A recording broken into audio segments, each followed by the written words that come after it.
Hey everyone, are we seeing a slight shift in the housing market? Are we in a housing bubble? I'm hearing these questions all the time.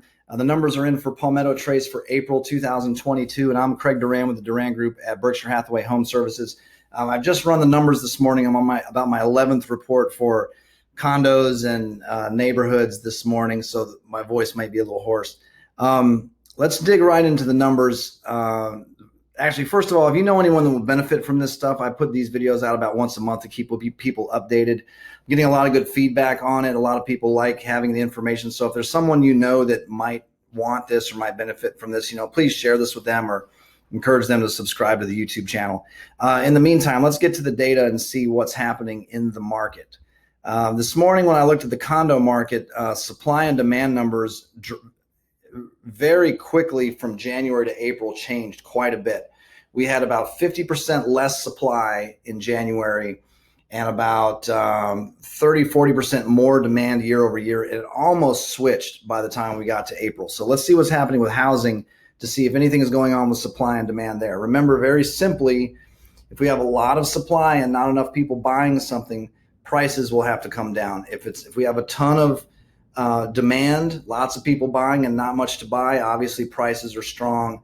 Maybe you have price appreciation. We know for the last 2 years it's been a very strong housing market. Part of the reason is we've had very little supply for buyers. Buyers have had just very few choices, and there have been plenty of buyers in the market. So let's look at this very quickly. Just look at the first column B here and column D. Active is our supply. This is how many homes we have for sale in the market.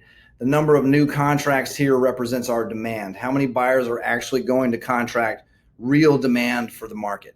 So in January, we've had pretty much about 40% fewer homes available for buyers to choose from when compared to last year. And remember, last year was already an extremely tight market. Demand, when I think about it a different way too, if we walked into a store that sold homes, we would only be about 60% full right now. Buyers would have a few less choices.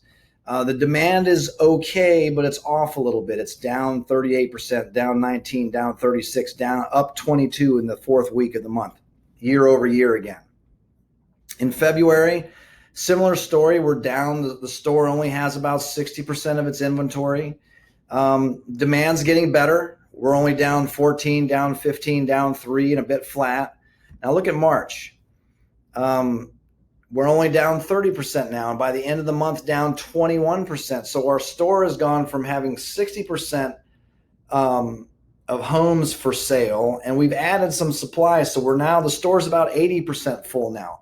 Buyers have a few more choices.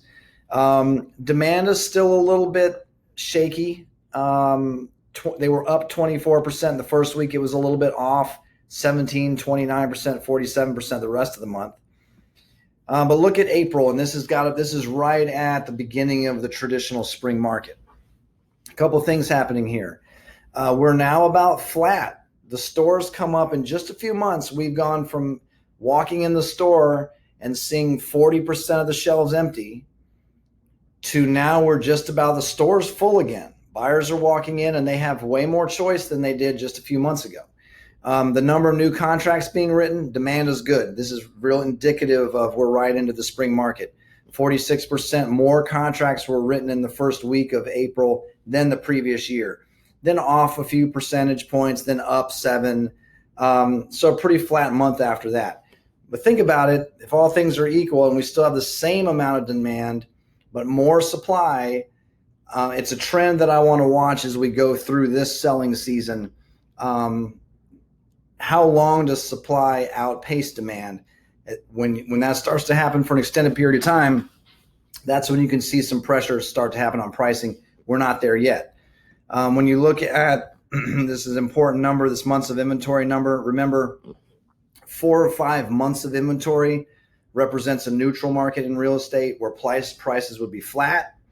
It would take traditionally 4 or 5 months to work through the entire process of selling. So seller calling real estate office, marketing, negotiating contracts, and getting to closing, 4 or 5 months is pretty normal. So when you have anything less than that, you're very much in a seller's market.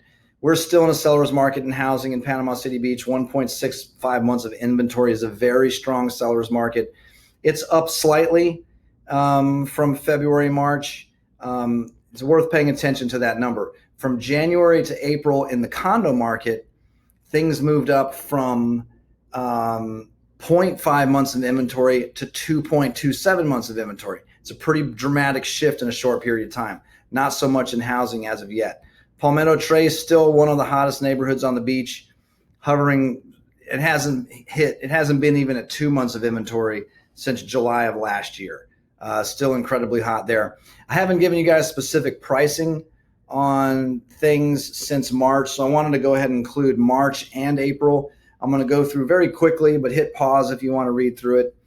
I want to show you anything that is sold or is currently under contract, to give you some idea of some recent pricing in Palmetto Trace.